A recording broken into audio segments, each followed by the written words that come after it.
Fala galera, beleza? Seja bem-vindo a mais uma resolução de prova. Essa resolução de prova vai ser um pouquinho diferente, né? Porque ela vai ser feita em conjunto, né? Eu vou trazer aqui a parte de técnica e de elaboração de uma proposta de resolução e o professor Ricieri, que foi quem montou esse tema, vai trazer uma explanação bem aprofundada, né? Sobre a matéria, sobre cada um dos tópicos. Então vai ser uma aula também. O professor Ricieri, para quem não conhece, ele é professor de legislação tributária e também é auditor fiscal, beleza?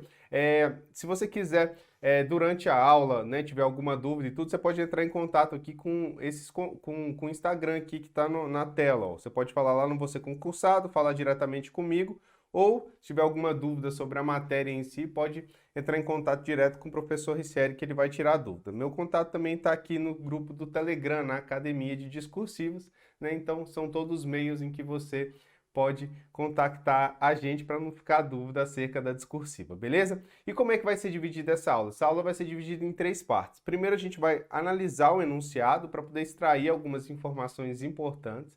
Depois, a gente vai montar o rascunho eficiente. E nessa parte do rascunho eficiente aqui, a gente vai trazer a aula do professor explanando a matéria para você. E depois eu venho com a proposta de resolução. Com base nas explicações do professor, a gente vai pegar aquelas informações e colocar dentro de um texto utilizando a nossa técnica de discursiva, beleza? Então vamos lá, sem muita enrolação. Tema da FGV, inédito, elaborado aí pelo professor Ricieri em 2021, beleza? Então a questão aqui, ela traz uma situação hipotética, tá? Então isso aqui tudo é uma situação hipotética. Depois vem o comando da questão e por fim vem os tópicos, beleza? Na situação hipotética a gente precisa pegar algumas informações, né? Que a empresa ela é prestadora de serviço de construção civil. Construção civil não incide ICMS, né? Em regra incide o ISS. Sediada em Vila Velha, com o objetivo tal, de comemorar aniversário, então não tem nada a ver com atividade comercial. Então ele importa bebidas alcoólicas, né, do exterior, através do Porto de Vitória. E aí, diante de tal fato, a equipe de auditores solicitou a documentação da operação e os valores foram os seguintes. Aí trouxe todos esses valores aqui, que são valores que você vai precisar utilizar aí para poder montar a sua resposta aos cálculos, né, do que está sendo solicitado. E aí vem o comando da questão. No comando da questão, a banca pede para elaborar um texto com no máximo 30 linhas, beleza? Respondendo aos seguintes questionamentos. E aí vem aqui os 2 tópicos. Isso aqui é a parte mais importante da sua redação, que é onde a banca vai avaliar seu conhecimento. Então é aqui que está basicamente a nota da sua prova, tá? E aí tem que ter muita atenção na hora de ler para você extrair realmente o que a banca está solicitando. Então, ó, em que local e momento ocorre o fato gerador do ICMS na operação. Então a gente tem aqui um tópico, mas que na verdade tem 2 subtópicos. Ele pede o local e ele pede o momento do fato gerador. Então tem que ficar atento, porque às vezes a gente joga a informação sem especificar se a gente está falando do local, se está falando do momento, e isso pode trazer uma certa confusão para a banca. Então tem que levantar as 2 informações. Isso aqui está na legislação, o professor vai explicar para você mais adiante. E depois, quais são as parcelas que compõem a base de cálculo, a alíquota aplicada e o ICMS devido, tá? Então aqui a gente tem um tópico que na verdade são 3, né? 3 subtópicos. Você tem que falar, tem que discorrer sobre a base de cálculo, sobre a alíquota e sobre o ICMS devido. E não adianta só a pessoa pegar e falar a base de cálculo é tal. Por quê? Porque a banca ela pede as parcelas que compõem a base de cálculo. Então aqui o candidato vai ter que apresentar a fórmula, né? Trazer ali o que compõe, como que ele chegou, né, no valor da base de cálculo. Então essa análise aqui você faz no dia da sua prova antes de começar a montar qualquer rascunho. Por quê? Porque aí você vai extrair exatamente o que a banca quer de você para não correr o risco de deixar de abordar algo. Porque assim, a maior penalidade que tem em uma prova discursiva é quando o candidato deixa de responder alguma coisa que foi solicitada. Então, se o candidato deixa de responder um dos tópicos, a nota dele vai lá para baixo. Por quê? Porque a banca ela não tem como pontuar. Então, se o candidato não responde, é nota 0 direto, né? Então, isso impacta muito forte na nota. beleza? Então, fez a análise enunciada, agora a gente parte para o nosso rascunho eficiente. O rascunho eficiente a gente utiliza aqui como técnica a estrutura argumentativa de um texto dissertativo, né? Porque ela se adequa muito bem aí a todos os modelos de texto. O assunto, a gente já sabe, está lá no enunciado. O tema, que no caso de uma situação hipotética é o resumo da situação, né? Que é a incidência de ICMS e importação de mercadoria, ele também está no enunciado. E aqui a gente tem os dois tópicos. Para poder complementar essa estrutura, a gente precisa apenas trazer a tese. No caso de uma situação hipotética, grava isso. A tese vai ser o objetivo do documento, né? Qual é o objetivo desse documento? O objetivo é analisar a operação de importação por consumidor não contribuinte do ICMS, né? Que a gente tem um contribuidor, uma empresa que não contribui diretamente para o ICMS, né? Então veja que a tese é o objetivo do documento e ela está ligada ao tema, beleza? Então ela está sempre relacionada ao tema. A gente vai até ver que na hora de montar a introdução, às vezes a gente pode utilizar só a tese, né? Porque a tese já inclui o tema, beleza? Show de bola. E depois, Bruno? E depois a gente vai estruturar o nosso texto, né? Em regra, o que a gente precisa mesmo, que é importante, é responder aos tópicos, certo? Então aqui a gente vai fazer um parágrafo de desenvolvimento para cada um dos tópicos. Porém, como é uma questão de 30 linhas com 2 tópicos, o objetivo é utilizar o máximo de linhas possíveis. Então, para o texto ficar completo, a gente faz uma introdução e uma conclusão. Veja que eu coloco aqui uma introdução e uma conclusão de 0 a 3 linhas. O que isso significa? Que você pode não trazer introdução, pode não trazer conclusão, né? Mas se trouxer uma introdução e se trouxer uma conclusão, como é uma questão de 30 linhas apenas, você vai utilizar no máximo 3 linhas da sua redação. Por que 3 linhas? Porque a introdução e a conclusão não vão trazer pontos para você. Então nada de fazer aquele resumo gigante utilizando 10 linhas, porque vão ser 10 linhas perdidas na sua redação. Veja, a introdução e a conclusão ela serve apenas para a questão de forma, para o texto ficar mais apresentável.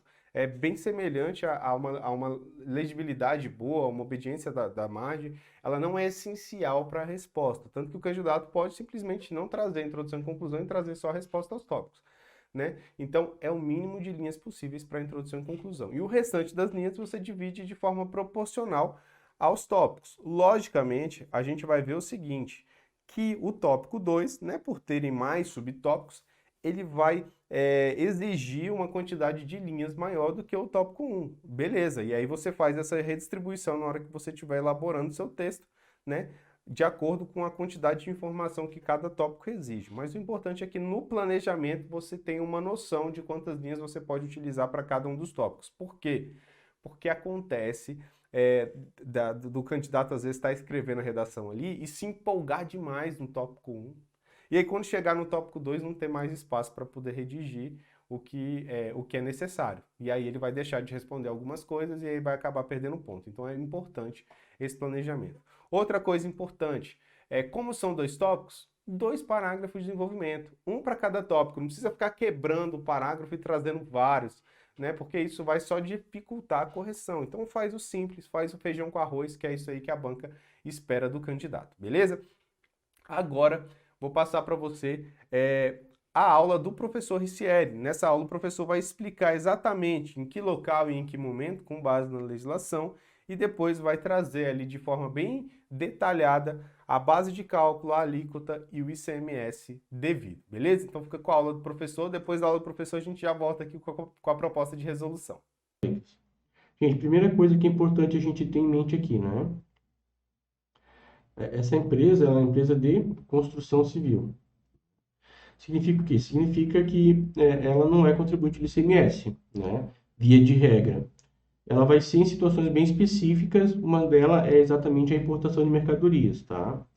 A gente tem que gravar aqui também que ela fica sediada no Espírito Santo, né? Vila Bela no Espírito Santo. E o tipo de mercadoria que está sendo importado, né? Que seriam bebidas alcoólicas, cervejas puro malte, tá? Para facilitar a análise da questão, eu elaborei um pequeno checklist, né? Esse checklist ele serve para qualquer tipo de situação prática de ICMS, tá? Por quê? Porque são os pontos onde realmente o examinador pode criar algumas situações para dificultar a nossa vida e onde a legislação ela foge à regra, né? Então, gente, a gente vai entender primeiro se tem uma circulação de mercadorias ou se é uma prestação de serviço, né? Se é uma operação interna, uma operação interestadual. Se essa operação ela é para consumo, para circulação ou para industrialização, né? Se o adquirente ele é contribuinte ou não. Lembrando que o contribuinte aqui é aquele que tem que faz a circulação de mercadorias com volume e com habitualidade, né? Você que vamos lá no mercado comprar uma latinha de cerveja, a gente não é contribuinte do ICMS, tá? A gente é contribuinte de fato, né? Mas não é contribuinte de direito, né? Para toda a aplicação da legislação aqui, tá? E a gente tem alguma série de mercadorias que elas são mercadorias que merecem atenção, tá? Quais são elas, gente? Energia elétrica, telecomunicação, combustíveis, a cesta básica, né? Supérfluos como arma, cigarro, bebida. Então, esses bens, eles sempre a gente tem que ter um pezinho atrás quando a gente for analisar a situação, tá? Porque eles sempre vão ter disposições especiais. Outra situação do nosso checklist, né? Se há isenção, redução, imunidade ou não incidência, tá? É importante também, a gente tem, tanto na Constituição Federal quanto na Lei Candir, uma série de situações de não incidência e de imunidade, né? A nossa Lei do Espírito Santo, ela reproduz esses artigos, esses dispositivos. Então, a gente também tem que analisar, né? Algumas situações, por exemplo, os combustíveis, a operação interestadual com combustíveis, né? São casos ali onde a gente não tem a incidência do ICMS. O ouro, né? O ouro, quando ele é um ativo financeiro, né? Todas aquelas situações ali da Constituição, tá? E também o local e o momento do fato gerador. A gente vai olhar isso aqui com calma, mas a gente tem uma regra geral, né? Que o local é o local da saída do estabelecimento e o momento é o momento da saída do estabelecimento, né? Mas o que cai em prova são exatamente as exceções, né? Então, nós primeiro, analisando aqui a situação prática, né, gente? Teve uma circulação de mercadorias, uma prestação de serviço, teve uma circulação de mercadorias, né? Por mais que quem está importando não está, quem está enviando a mercadoria para ser importada, ele está em outro país, enfim, mas tem uma circulação de mercadorias, né? Então a gente tem que prestar atenção porque está no âmbito do ICMS, né? Vamos lá na nossa Constituição Federal. Compete ao Estado e ao DF instituir imposto sobre a circulação de mercadorias, né? Olha só lá no nosso parágrafo 2º, né? O ICMS incidirá também sobre bens e mercadorias importados, importados do exterior, né? Então, importados do exterior, tá? Não precisa ser nacional, né? E a exportação é um caso de imunidade, mas a mercadoria importada também incide ICMS, tá? Segundo os nossos próximos itens do nosso checklist, né, gente? É uma operação interna ou uma operação interestadual? É para consumo, para circulação, para industrialização? O adquirente, ele é contribuinte ou ele não é?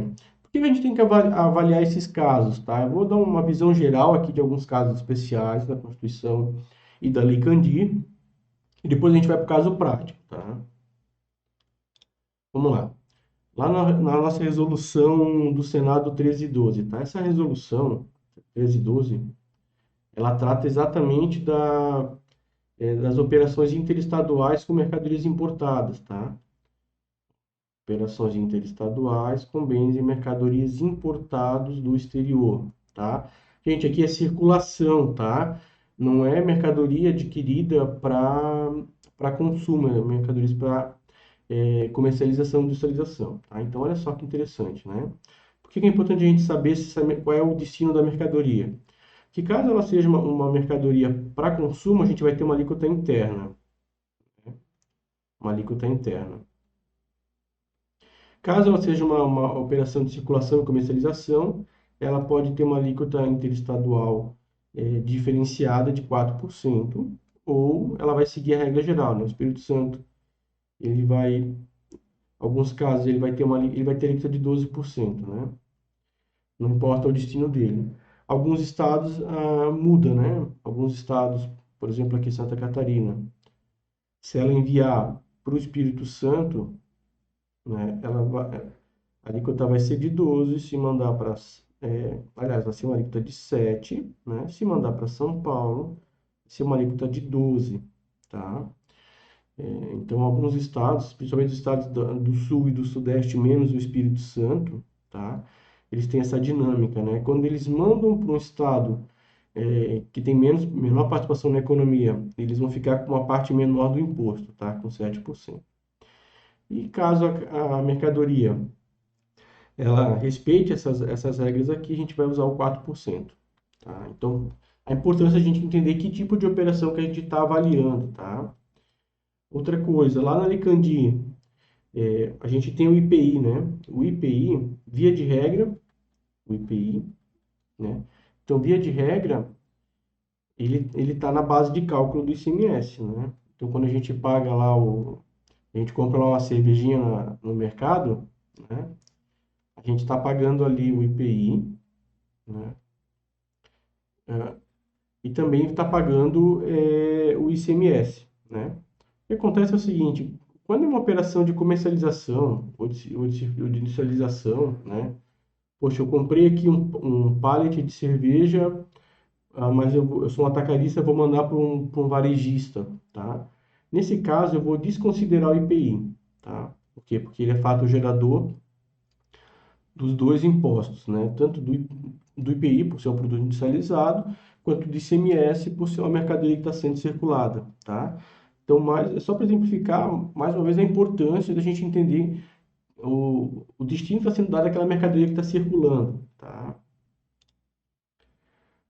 Mais um caso, gente. Por que que eu preciso saber se é um contribuinte ou se é um consumidor final, tá? Aqui, ó. Aqui a gente está falando do nosso DIFAL, né? O nosso DIFAL. O que que é o DIFAL, gente? Quando a gente tem o estado A e a gente tem o estado B, tá? Quando a gente manda uma mercadoria para outro estado para consumo final, tá? Para consumo final, o ICMS ele vai ser repartido aqui, tá? Vai ficar uma parte para quem envia, o estado A, e uma parte para quem recebe, o estado B, tá? A gente chama esse diferencial de alíquota. Então vamos usar aqui, por exemplo, Santa Catarina, né? Ela manda para o Espírito Santo. Ela vai recolher aqui 7% e o Espírito Santo cobra de bebida alcoólica, por exemplo, 27%. Então o Espírito Santo tem direito a 20% de DIFAL, tá? Então o DIFAL aqui é de 20%. Essa situação ela ocorre apenas quando é para consumo final, né? Não importa se ele é contribuinte ou não do imposto. E também tem uma diferença, né? Que se quem recebe a mercadoria é um contribuinte, a responsabilidade por recolher o DIFAL é de quem compra a mercadoria. Se quem recebe a mercadoria é um não contribuinte, a responsabilidade é de quem está remetendo a mercadoria, tá? Então, aqui no estado A, a empresa vai fazer uma guia, vai fazer o seu ICMS interno e também vai fazer uma guia, normalmente essa guia nacional de recolhimento né, de tributos, de tributos estaduais, vai preencher essa guia e vai recolher o DIFAL para o Espírito Santo também, já quando manda, tá bom? Vamos lá, gente. Então, continuando analisando, tá? Aqui a gente está dando uma visão geral, porque não é para esse caso específico, são para todos os casos que envolvem o ICMS, tá? Então, a gente viu ali a importância de saber qual é o tipo de operação, se é contribuinte, se não é, a origem, o destino, né? E agora a gente tem que saber o quê? Por que que a gente tem que saber se a mercadoria ela é um bem supérfluo, é um combustível, uma energia, uma prestação de comunicação, tá? Alguns exemplos aqui lá da nossa lei aqui do Espírito Santo, né? A nossa lei do ICMS do Espírito Santo, olha só. Aqui, ó, nas operações internas com energia elétrica, né? Energia elétrica, serviço de comunicação, e aqui uma série de bens, ó. A gente tem aqui armas, embarcações, bebidas alcoólicas, fumo, né? Então, todas essas situações aqui, ó, são situações onde a alíquota ela é majorada, né? Olha aqui, a gasolina, 27% de gasolina no Espírito Santo, tá? Então, a gente sempre vai ter que prestar atenção. Se a gente observar qualquer legislação estadual, tá? Isso não é apenas para o Espírito Santo, ela vai ter isso aqui. Ela vai ter umas alíquotas majoradas para energia, para comunicação, para alguns bens supérfluos e para os combustíveis, tá? Isso aqui está sendo julgado, né? A questão da seletividade da alíquota, né? Se é correto tributar uma alíquota tão alta um bem como energia elétrica que todo mundo precisa, tá? Mas como a nossa prova ela é de legislação, a gente foca exatamente no texto da lei, tá? Então, a gente tem que ter esse cuidado. Então, a gente está falando ali de uma operação com bebidas alcoólicas, né? Então, a gente já sabe que ela é uma dessas mercadorias que merece atenção. Vamos lá continuar a nossa lei. As alíquotas incidentes nas operações internas, inclusive a importação, tá? Então, via de regra, a importação ela é uma operação interna, tá? Ela não vai ser tratada como uma operação interna quando for para fazer uma circulação interestadual. Elas serão adicionadas de 2 pontos percentuais. Então, a gente tem um fundo aqui, esse fundo de combate à pobreza, cada estado tem seu nome, ele é muito comum nos estados do Nordeste, no Espírito Santo também tem. E exatamente, um percentual mais de cobrança de ICMS sobre alguns bens, tá? E entre eles se destacam a bebida e o fumo, tá? Aqui essas posições, o 22, 26 e tal, isso aqui é a classificação da mercadoria, né? Porque às vezes eu tenho dúvida qual é a alíquota que eu vou aplicar a essa mercadoria. Então a gente vai fazer essa classificação de acordo exatamente com esse código aqui, tá? Então a mercadoria lá na nota fiscal eletrônica, a gente informa, né, a classificação daquele bem. É uma camisa, é um carro, né, gasolina. Cada mercadoria tem a sua classificação. Essa classificação é padronizada, né? Ela é padronizada e com base nisso aqui que a gente usa para tributar tanto pela alíquota de 25% quanto pela alíquota do fundo de combate, tá? Que é de 2%. E o local, momento do fato gerador, será que ele segue a regra geral ou são as exceções, né? Qual é a regra geral, gente? A regra geral está lá na nossa Lei Candir, né?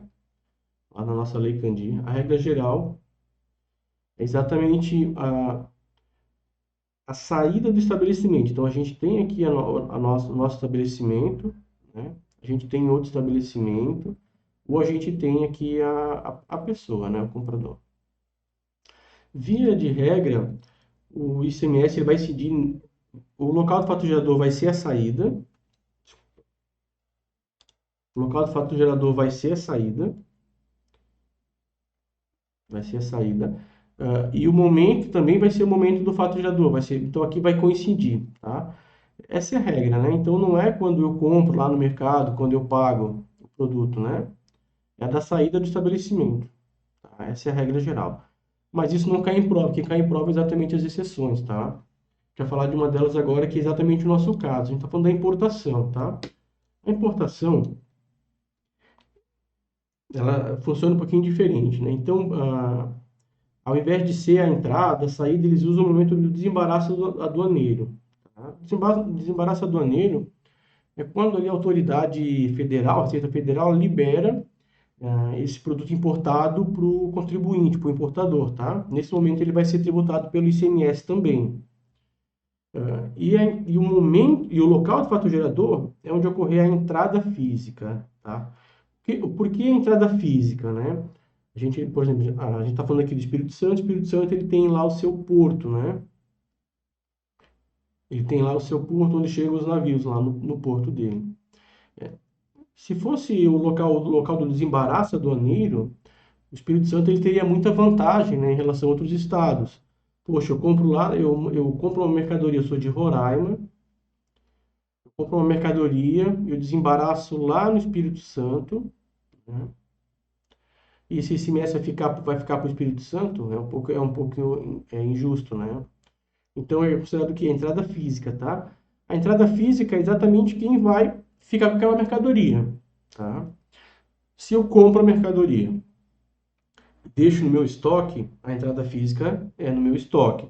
Se eu sou um importador, eu compro a mercadoria e já remeto lá para outro estado, já remeto direto para Roraima, por exemplo,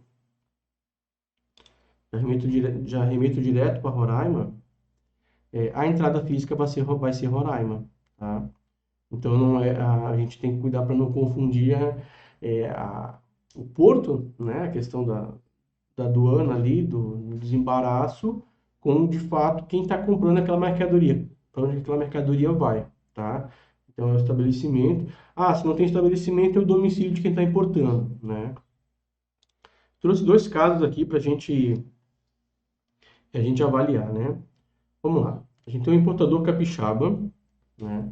Ele desembaraça essa mercadoria lá no Paraná e já remete direto para Pernambuco. Perceba, ele não levou a mercadoria para o estoque. É uma empresa de importação e exportação. Ela já manda direto para Pernambuco. O ICMS, nesse caso, vai ser de Pernambuco. Não importa quem é que está importando, não importa onde é que foi desembaraçado, tá? Importa exatamente quem vai ficar com a mercadoria. Um outro caso, né? O capixaba, ele desembaraça em Santos e vende a mercadoria para a empresa pernambucana. Nesse caso, ele colocou no seu estoque, né, e depois mandou para Pernambuco. Nesse caso, pertence ao Espírito Santo. Percebam que não importa onde é feito o desembaraço aduaneiro, tá? Então, cuidado, gente, na operação de importação. O momento é o momento do desembaraço, mas o local é o local da entrada física, tá? Vamos agora, então, analisar, tendo esse feedback, né? Tendo essa noção geral do nosso checklist, vamos analisar o nosso tema, né? Então, ali eles dão uma série de valores para a gente, né? Mercadorias, o preço da mercadoria, os impostos ali de importação, algumas taxas de câmbio e as despesas aduaneiras, tá? Nossa tarefa, a primeira tarefa é descobrir o que que vai entrar e o que que não vai entrar na base de cálculo, tá? O Espírito Santo, particularmente, ele traz ali no seu artigo 11, né? O que que entra. Então, falou da mercadoria, o imposto de importação, é, o IPI, a IOF, né, e as despesas aduaneiras, tá? Essas fazem parte da base de cálculo do nosso ICMS. Além disso, a gente vai ter depois o montante do próprio ICMS, tá? Então, eu vou ensinar uma forma de como a gente calcula esse valor, né? Normalmente ele não é dado, tá? Ele não é dado, a gente tem que achar. Os seguros e fretes e os descontos condicionais, né? Então, os incondicionais não entram, mas os condicionais entram. E o frete, tá? Esse frete ele só vai entrar se ele for cobrado e separado, né? Então, se a questão disser, está incluído no preço da mercadoria, esse frete ele não vai ser tributado, tá? Vamos avançando aqui, ó. E também fala das alíquotas, né? A gente, para saber a incidência, a gente tem que saber a base de cálculo e também as alíquotas, né? Então, a gente já falou um pouquinho disso lá na parte de seletividade, né? A alíquota, ela é de 25% para bebidas alcoólicas, tá? Para algumas, né? E aqui tá, por exemplo, as cervejas de malte, né? Olha a classificação dela aqui, ó, 22, 03, e aqui depois, de acordo com o tipo de cerveja, também vai ter uma codificação, mas o que importa para a gente são os quatro primeiros números, né? Então, ela, sim, ela é elegível para essa alíquota de 25%, tá? Sabendo também que se for bebida alcoólica, a gente vai ter o fundo, né? Então, esse fundo de 2 pontos percentuais. Gente, não é 2%, tá? É 2 pontos percentuais. E se fosse 25 vezes 2%, a gente ia ter aqui 0,5, né? Mas não, são 2 pontos percentuais, tá? Vai para 27. Então, vamos analisando a situação prática, tá? A mercadoria a gente tem que são US$ 2.000. A gente vai ter que converter esse valor aqui, tá? A gente converte com qual taxa, gente? A gente usa sempre a taxa do imposto de importação, tá? Não importa a taxa de câmbio do dia do pagamento. Não importa. Se ela alterar, aumentar, diminuir, não vai ter reembolso, não vai ter cobrança adicional. A gente vai usar a taxa do IPI e vai fazer a conversão. Então, aquilo daria 11.000, né? O imposto de importação, o IPI. O frete internacional, como ele está incluído no preço, ele também não entra. Tá aqui só para confundir a gente, tá? E o F vai entrar e as despesas aduaneiras também vão entrar, né? Então, a gente aqui, com essas informações, a gente já consegue ter uma estimativa do nosso, do nosso valor, né? Uma coisa, como eu falei ali, né, gente? Ele vai usar sempre a taxa do imposto de importação, tá? Aqui não é 5, né? Aqui é 5,50. Mas dá sempre a taxa do imposto de importação, tá? Ele não vai utilizar a taxa do dia do pagamento. Vamos lá, então, a gente, com base no que a gente apurou ali, né? O valor da mercadoria, 2.000 vezes 5,50, o IPI, o imposto de importação, né? O IPI, o IOF, as despesas pagas, deu 14.600, tá? Então, ela seria a nossa base de cálculo, né? Não, tá, gente? Ela não é a nossa base de cálculo. Ela é apenas a soma desses valores. A gente vai ter que achar o quê aqui? A gente vai ter que achar o valor do ICMS, né? Então, como é que a gente acha o valor do ICMS, tá? A gente tem várias maneiras de calcular, mas a mais comum, a mais fácil, é a gente dividir a soma desses valores aqui, tá? Dividir a soma por 1 menos a alíquota, tá? 1 menos a alíquota. Nossa alíquota ali daria 27, né? Que seria o 25 mais 2. Então, 1 menos 0,27, tá? Vamos fazer aqui em cima, né? Então, ficaria 14.600, 14.600 dividido por 1 menos 0,27, 0,73. Fazendo aqui, a gente vai achar 20.000, tá? Então, 20.000, essa sim é a nossa base de cálculo do ICMS, tá?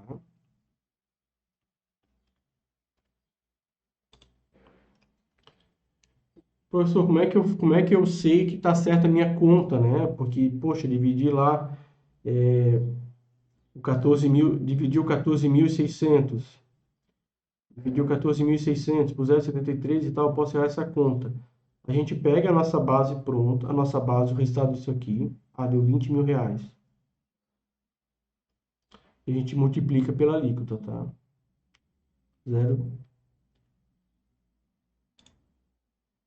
0,27, né?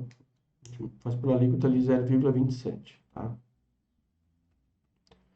A gente vai achar o valor de 5.400, que é exatamente o ICMS devido na operação, tá? Então, a gente pega lá o nosso 14.600, que a gente tinha achado que era aquela soma, né? Mais 5.400. E a gente vai ter que achar o quê? Aquele 20.000, que foi o resultado da nossa conta, né? Aquela lá da soma sobre 1 menos a alíquota, tá? Então, aqui, desse 5.400, 5.000 vai ser recolhido para o fundo normal, são recursos ordinários, tá? E o 400 aqui ele é um recurso vinculado, tá? Ele vai ficar vinculado a esse fundo, só pode ser gasto naquilo que a lei do fundo autorizar, tá bom? Então, com isso a gente responde essa questão, né? É, principal deles, né? A gente tem que identificar o que que entra e o que que entra no cálculo, não esquecer de colocar o ICMS por dentro, tá, gente? E sempre ter atenção para essas mercadorias que elas estão sujeitas à tributação pelo fundo também, tá? Isso é bem importante. Show de bola, galera. Então vamos lá. Depois dessa explicação do professor Ricieri, né, uma explicação bem detalhada, muito boa, por sinal, a respeito do assunto, agora a gente vai montar o nosso texto. Lembra que a gente parou aqui na parte do rascunho eficiente? Pois bem, a gente já planejou o nosso texto, agora a gente vai estruturar ele. Para poder montar a nossa introdução, a gente vai utilizar assunto, tema e tese, né? No caso, como é uma introdução pequena, a gente vai colocar só o que é essencial, que é a nossa tese. Então veja como é que ficaria.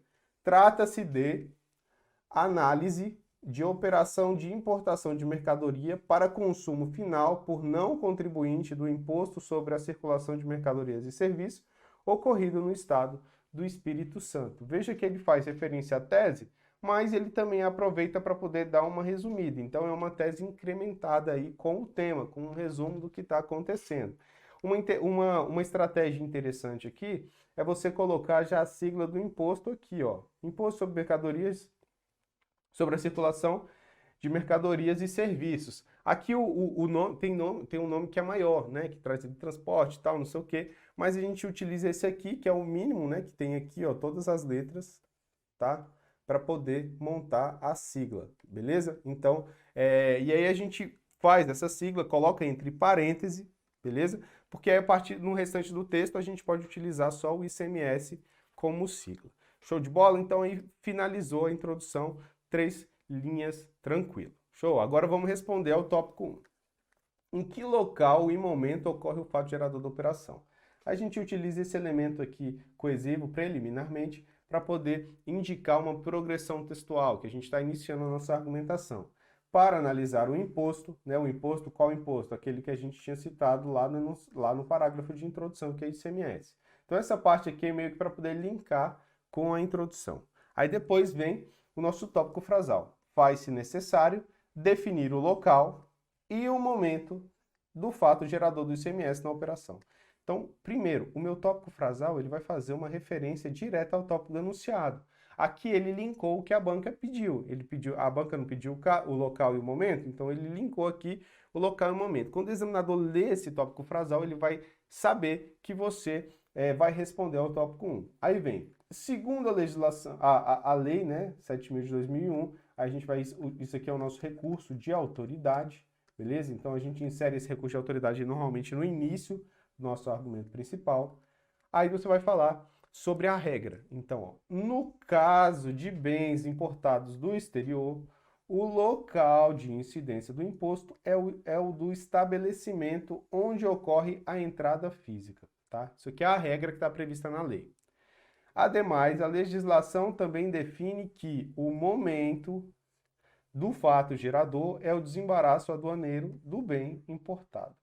Então, nessa primeira parte aqui do nosso argumento principal, vou colocar aqui argumento principal, primeira parte, a gente traz a regra, a gente traz o que a lei diz, o que a doutrina diz, o que a norma fala a respeito do local e do momento, beleza?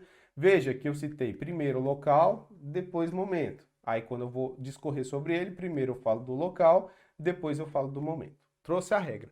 Agora, a gente está analisando uma situação hipotética, então eu preciso trazer a análise da regra sob o viés da situação hipotética. Então eu venho, ó, no caso concreto, como a entrada física da mercadoria e o desembaraço aduaneiro ocorreram no mesmo lugar, o local e o momento do fato gerador de ICMS serão o porto, tá? O porto de Vitória, no Espírito Santo. Beleza? Então, aqui eu fiz o quê? Eu trouxe o meu argumento principal, que a gente chama de caso concreto. Então, o parágrafo de desenvolvimento ficou com tópico frasal, argumento principal, regra, argumento principal, caso concreto. Por quê? Porque sempre a banca fala assim, o candidato, na hora de avaliar, né? Verifica se o candidato respondeu de forma correta, depois verifica se o candidato respondeu de forma correta, fundamentada, aí ele vai olhar se ele citou a lei ali, onde que estava a informação, e com base na situação analisada, se ele soube aplicar aquele conhecimento na situação analisada que foi trazida no enunciado. Então, quando a gente utiliza essa estrutura de parágrafo, a gente abarca todos esses critérios, né, avaliados pela banca FGV, então a gente consegue um desempenho melhor na questão. Então veja que a técnica ela é importante ainda para você poder lembrar de trazer todas as informações que serão requeridas aí na hora de corrigir sua prova, beleza? Massa, finalizou o tópico 1, vamos para o tópico 2. Quais são as parcelas que compõem a base de cálculo, a alíquota e o ICMS devido? Então, bora lá.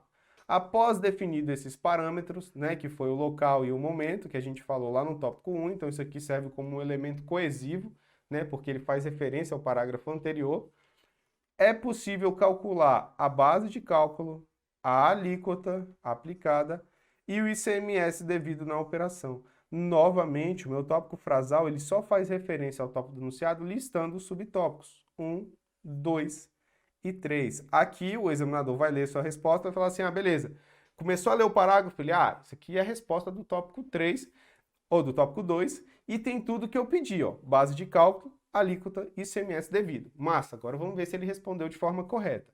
Aí a gente vai utilizando aquela mesma estrutura. Ó. Primeiro, tendo como base a lei 7.000, então aqui nosso recurso de autoridade, tá? A base de cálculo da operação é de 20 mil. Então aqui eu já trago a resposta, quanto que é a base de cálculo. Só que não adianta só trazer a base de cálculo, porque a banca ela pediu as parcelas. Então vamos lá. resultado da soma dos seguintes valores. Agora eu vou explicar como que eu cheguei nesses 20 mil. Aí vem, ó, valor da mercadoria, utilizando a taxa de câmbio utilizada para cálculo do imposto de importação, de 11 mil. Imposto de importação, de R$ 750. Imposto sobre produtos industrializados, de 870. Imposto sobre operações de câmbio, de 740. Despesa aduaneira, de 1.240. Montante do próprio ICMS no valor de 5.400, calculado por dentro, né? Aquela explicação que o professor trouxe, que é a divisão da soma dos valores por 1, subtraído da alíquota aplicável. Então aqui, ó, veja que essa primeira parte aqui foi o argumento principal para responder ao subtópico 1, beleza? Então eu trouxe aqui o valor, né, da base de cálculo e expliquei as parcelas que comporam essa base. Tá? Um detalhe aqui, tá, de formatação aqui do próprio texto, que você deve evitar no dia da sua prova, é deixar o cifrão separado do valor da pontuação, beleza? Então, isso aqui na sua prova não é aconselhado você fazer. Então, tenta aí juntar tudo na mesma linha, beleza?